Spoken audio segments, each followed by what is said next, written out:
I am actually fairly skeptical about singularities and everything like that. I think it's far more likely that technology is going to, and certainly kind of computer chips and everything like that, is going to follow the sigmoid curve. I think that's the right term, where it's going up really, really strongly and then levels out. Okay. Like, we are now further away from the moon landing than the moon landing was from the Wright brothers. Yes. So I just recently tweeted about we that. had It's the a mind-blowing fact. Oh, I probably got it from your Twitter. Yeah. Oh. But we started on that in, a century ago. And within 50, 60 years, we had men on the moon. But we haven't gone anywhere since then. Yeah. Like, we've actually regressed. Supersonic commercial flight is not a thing, and it was never really all that profitable. Mm-hmm. We reached the peak of where we can go with that reasonably until there's another step change. And we see that with a lot of stuff. We've seen that with trains. We've seen that with basically every type of transport. Yeah. And I do think that might be happening to computers as well. Like, we see a step change. We went from no one owns a mobile phone, and then to this steady launch of, I guess rich business people to have mobile phones now, to, okay, everyone's got a mobile phone now, and it's connected to the internet, and okay, that's a big change. Mm-hmm. But Twitter's more than 10 years old now. I think Twitter's 11 or 12 years old. Mm-hmm. We haven't seen exponential growth from there. And I do have this sneaking suspicion, based on nothing more than a gut feeling, that AI is going to go the same way, that we have this slow takeoff as people try and build, very basic things. We have the Eliza chatbots, everything like that. And we suddenly have a step change of, okay, we can try and brute force it with machine learning. We've got new systems that let us do that. We've got adversarial machine learning. This is great. We've got loads of stuff. We've got, this is going to be great. This is going to be, and now it's petered out, and we've got this new technology that will change our lives.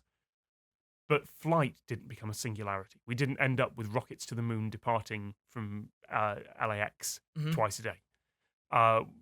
Phones haven't become, like, we've not got Google Glass. We've not got them embedded in our heads yet. I don't think that's going to come for a long, long time. And my honest suspicion, were you to ask me to place money on it, would be that we're not going to get a singularity like that, which is going to be vaguely disappointing for all the techno nerds out there. Huh. But do I think it's vaguely possible at some point where we should start thinking, is this possible? Then, yeah. The episode 3, which is going to come out about when this podcast is released, I don't know if it's going to be day before or day after. Okay. Episode 3 is about mind uploading, and it is really, really dark. And I don't think this is a possible future. I think it's so far off the branches of possibility that so many things would have to go wrong to get there. And all it is, it's stuff that Greg Egan has written about before, about mind uploading and the rights of copies, as he calls them in Permutation City, and whether they count as human. And this is it's the Chinese room problem from many, many years ago, but it's filtered through the lens of YouTube, and it's filtered through the lens of the tropes we have now. But do I think that it's worth thinking about and preparing for on the long list of things we should actually care about? Climate change. Absolutely. Things we should actually care about, civil rights. They're way up at the top of the list there. But on list of things to think about, yeah, we should probably just have something in our head so that the folks who are dealing with AI are actually consulting ethicists, are actually thinking, are we playing with fire here? Yeah. They're probably not. Well, it's because what scares me about that is that they could just accidentally create an apacalypse situation. Yes. A little, because that's not exactly what the point of your copyright video, but yeah. Basically this AI just took the idea of eliminating copyrighted material from the internet to such a huge degree that it started creating trillions of nanobots to invade everyone's bodies, to start erasing or altering their memories, and then suppressing their desire to find out what they don't really remember anymore, and also to suppress their desire to research into AI more. So then you end up with this one AI kind of controlling the entire planet forever after that. And that just kind of all started as a fluke.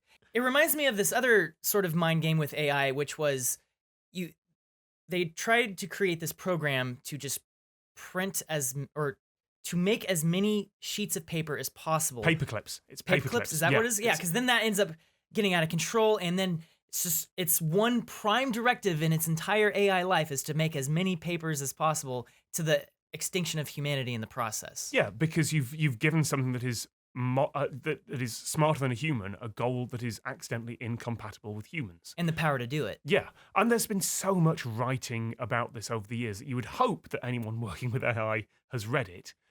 I mean, this goes back to the stories of genies in bottles. Be careful what you wish for, because the genie may not take into a consideration all the things that a reasonable human would do. And I don't know how you fix that. I'm not qualified as an AI ethicist or anything like that. I've written some science fiction. You would hope that the folks who are doing this, and I know damn well that Google DeepMind, who are based in London, they've got an ethics team.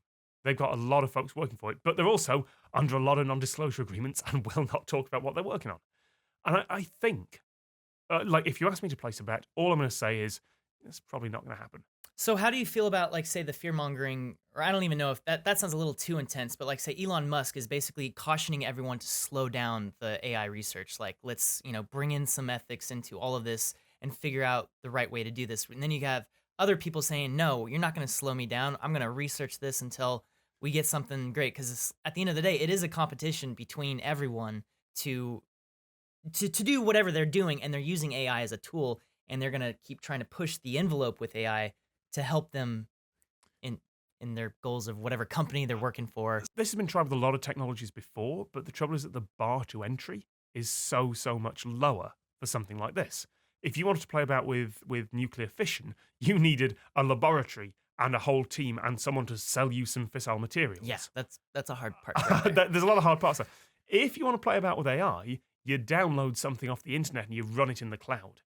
And yeah, that's clearly not a problem right now, because if it was, this would already have happened. I looked at all the folks who are saying that this is the greatest existential threat to humanity. Yeah. And I see their point. I'm not sure if it's calculable. I'm not sure if you can play those odds. I can see why you would put funding towards that.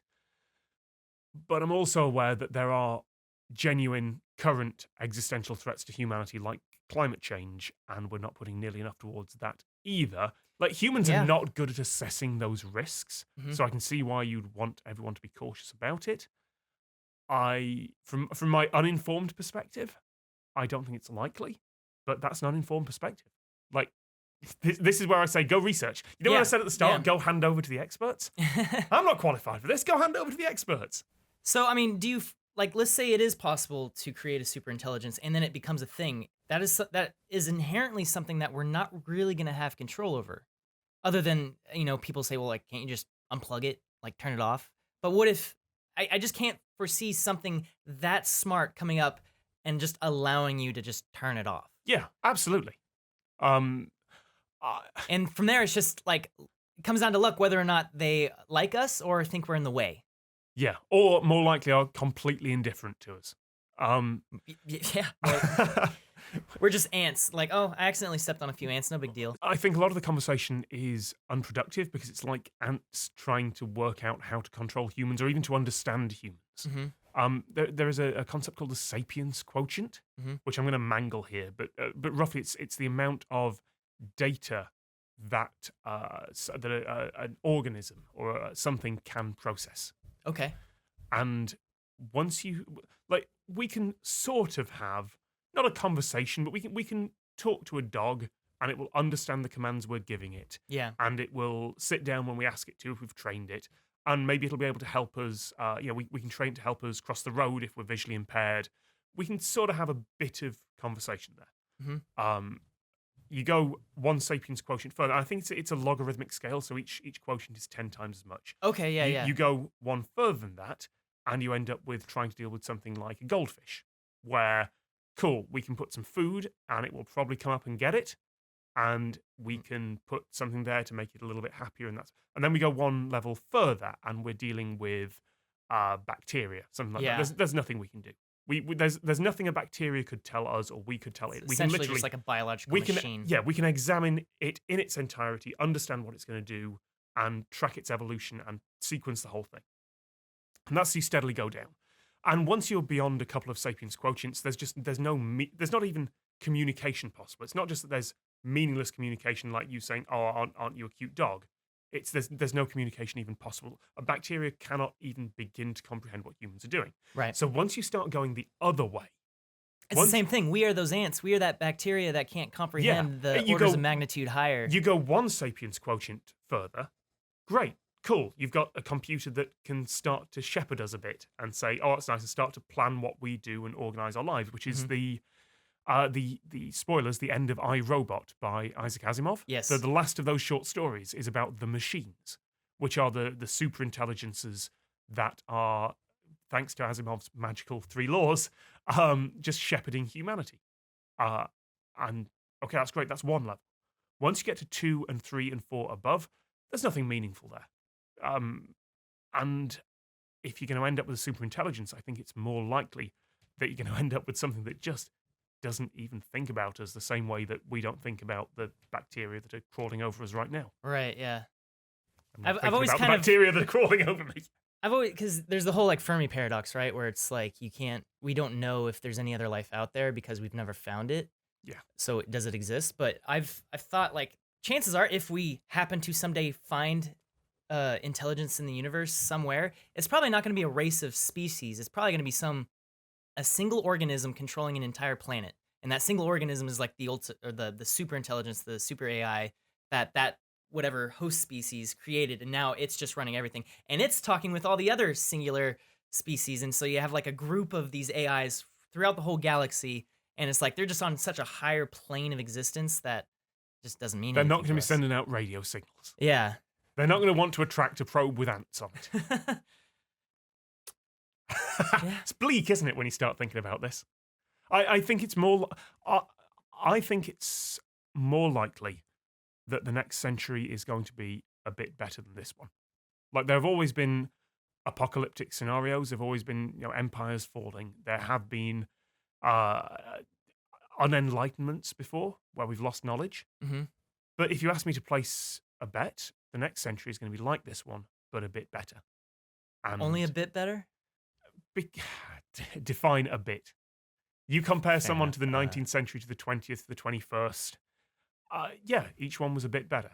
And yes, progress in technology and communication is increasing. I would love there to be a step change in everything. Like if you ask me what I hope for, I hope for one of those utopias to come along. It would be like I hope for a magical super intelligence that will cure death, and which ends up with the Star Trek future. Mm-hmm. I mean, not even the Star Trek future, because so, brief digression. Like, I grew up watching Star Trek. Okay. But it's a universe that's fundamentally broken. Okay. Because there should have been, in a world where you have a holodeck character which can come alive and be sentient, and a ship that can magically become sentient in one of the episodes because the plot needed it. Yeah. If you have a world where they can somehow reverse aging when plot required via transporter, you have a universe that is about to break. You have a universe that has time travel and de-aging and everything to do with it. They should have had a singularity 10 years ago in that universe. But it hasn't happened because the plot can't allow it to happen, because you have to have 21st century humans just in space.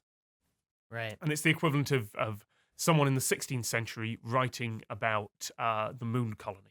It's great, but they're not going to talk about rocket ships. They're going to talk about whatever their technology was magically displaced there, which is what Star Trek is. Uh-huh. But it is that kind of future where humanity has become better, where, ideally we are all getting along, where ideally there is one Earth.